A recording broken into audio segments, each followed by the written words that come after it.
financial outcomes. For example, the first time that I found out about what a credit score is was when I was being declined. So imagine this. You've got a degree in economics and finance. You're working at a bank, and then you get declined. I think the loan I was asking for was like 15 or 20,000, and I get declined, and I'm like, but guys, I work here. I'm not going anywhere. Payslip, I'm here. Yeah. You control it, And they're like, no, but you've never played with us. You don't have credit history. You've never taken any loan. And as a young person, I thought, hey, but isn't that a good thing? If I've never taken out credit, it means that I've been living within my means. And, that's good. But it turns out, just because you haven't written a test doesn't mean that you would pass that test. So it kind of works in that manner. Imagine saying, hey, I haven't written the test, so I got 100. No.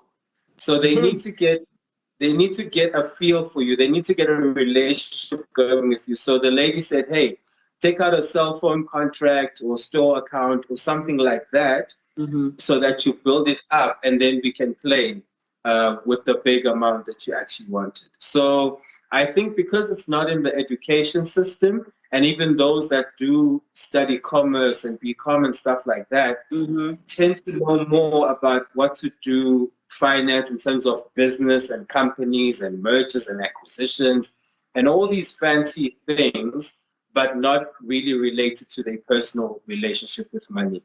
And another important thing is that I think some people do know what to do. So, for example, Zisto, when you don't need it, but let's say, for example, a metaphor. If you wanted to lose weight, you have a good idea of go to gym, etc., right? Eat healthy, yeah. Yeah, actually, I see that on Insta. You are gymming and stuff these days, so well done on that. But yeah, so some people do know. Like, for example, there was a time where I stayed in an estate where literally the gym was probably like a 2-minute walk from outside the house, not even outside the gate. There was a gym. But for the life of me, I couldn't go. Because what decides what we do in most aspects of life, and also money, is what's happening here and what's happening here. So what is my mindset around it, and what is my heart around it? So at the time, I looked in the mirror, didn't like what I saw. Then I was like, okay, I'm going to go to gym. Gym is right here. But then I'd wake up in the morning like, I'll start on the next Monday, etc., etc. So some people do know that, hey, you should save. Hey, you should invest. But if we haven't changed the mindset and the relationship with money, then that young person is actually not really going to start. You've pointed out so many different things that I'm also realizing about young people.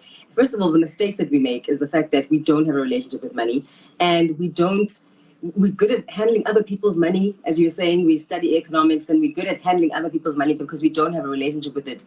And we don't know how credit score. We don't know how important it is. We don't know what it means for us to actually have good credit, just in the economics of things. What other mistakes do you think that young people do, and why do you think they do them, besides the fact that the heart and the head are not matching up? What other mistakes?